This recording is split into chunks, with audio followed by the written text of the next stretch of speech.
जवाहरलाल नेहरू विश्वविद्यालय छात्र संघ के अध्यक्ष धनंजय कुमार गया पहुंचे, जहां गया रेलवे स्टेशन पर आइसा के नेताओं ने गाजे बाजे के साथ उनका जोरदार स्वागत किया गया। वहीं बड़ी संख्या में जुटे आइसा कार्यकर्ताओं व गुरारू से आए युवाओं ने जुलूस निकाला, जो राय काशीनाथ मोड़ कचहरी होते हुए अंबेडकर पार्क पहुंचा, जहां धनंजय कुमार ने डॉक्टर भीमराव अंबेडकर की मूर्ति पर माल्यार्पण किया। इस दौरान धनंजय कुमार ने कहा कि जेएनयू ने मोदी सरकार की हर साजिश को नाकाम किया है। आज पूंजीपतियों की चहेती मोदी सरकार हर चीज के निजीकरण में जुटी हुई है।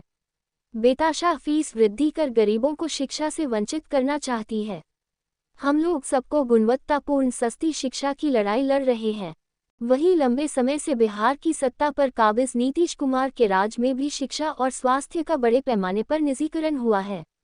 बिहार के विश्वविद्यालय अपनी लेट लतीफी के लिए जाने जाते हैं, जिस कारण बेहतर शिक्षा के लिए छात्रों को पलायन करना पड़ता है।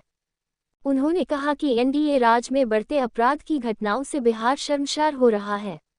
गया में एक के बाद एक गरीब और दलितों की हत्या हो रही है, महिलाओं का बलात्कार हो रहा है। न्याय के साथ विकास और सबका साथ सबका विकास का नारा झूठा है। वहीं भाकपा माले नेता व आइसा गया प्रभारी तारिक अनवर ने कहा कि कॉमरेड धनंजय ने गया और बिहार का मान बढ़ाया है। बिहार वासियों को उन पर गर्व है। इस मौके पर आइसा नेता मो शेरजहां, बाली कुमार पासवान, बिल्लू पासवान, नरेश पासवान, मोलूकांत, मो सनाउल्लाह, रंजीत कुमार, नीतीश पासवान, धर्मेंद्र ठाकुर, कमलेश पासवान, संजय चौधरी, मो आसिफ, रोशन कुमार, सृजन सन्नी, कौशल पासवान, उपेंद्र चौधरी समेत दर्जनों लोग उपस्थित थे। 8 महीने तकरीबन पहले चुनाव हुए जवाहरलाल नेहरू विश्वविद्यालय में। 8 महीने से भी कह लीजिए कि मार्च का महीना था वो, और उसी वक्त चुनाव हुआ। और जो हमारी जो मांगे थी वहाँ पे, हमारा जो मुख्य मुद्दा था वहाँ पे कि शिक्षा, सबको शिक्षा मिले और गरीब छात्रों को शिक्षा मिले, और इसी के लिए जेएनयू जाना भी जाता है।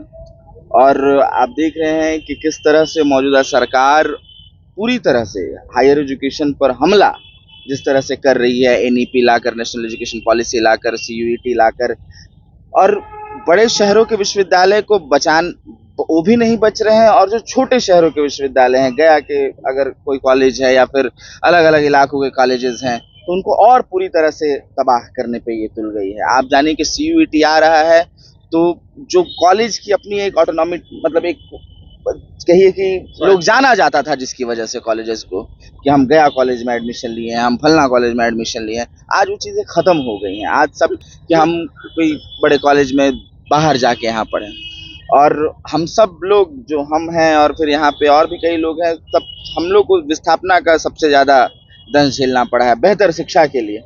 न तो नहीं रहता, कौन चाहता है कि गया से जाए दिल्ली पढ़ाई करने के लिए। बढ़िया रहता है कि जेएनयू जैसे विश्वविद्यालय गया में रहते हैं।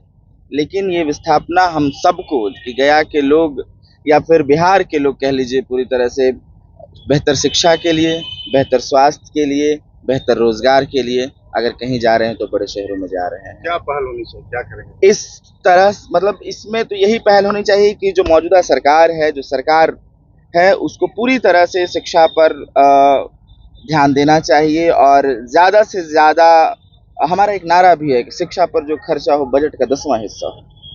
तो आप शिक्षा पर अगर खर्च करेंगे तब समाज बेहतर होगा, तब लोग, गांव गरीब लोग बढ़ के आगे आएंगे। और उसी के साथ देखिए कि जहाँ तक शिक्षा पे हमला हो रहा है, जहाँ पे हम पर हमला हो रहा है, जेएनयू पे आप लोग सुनते होंगे कि जेएनयू तो कई तरह से बदनाम है। क्यों बदनाम है? वही बात है कि यहाँ का गरीब बच्चा जाके वहाँ पढ़ने लगता है। यहाँ का गरीब बच्चा उठ के वहाँ जाता है और सबसे कम पैसा में सबसे बेहतर पढ़ाई करता है। और यही चीज़ जो मौजूदा सरकार है, यही चीज़ जो एक ब्राह्मणवादी सत्ता है, कि जो नहीं चाहती है गरीब, दलित, मुसलमान का बच्चा इतना बढ़िया यूनिवर्सिटी में इतना बेहतर ढंग से पढ़ सके, तो क्या करती है कि बदनाम करने पर तुल जाती है। और हर तरीके से हमें शिक्षा से भी बेदखल किया जा रहा है। अगर हम बेदखल नहीं हो रहे हैं तो हम पर कई तरह के तोहमत लगा दे रहे हैं। अगर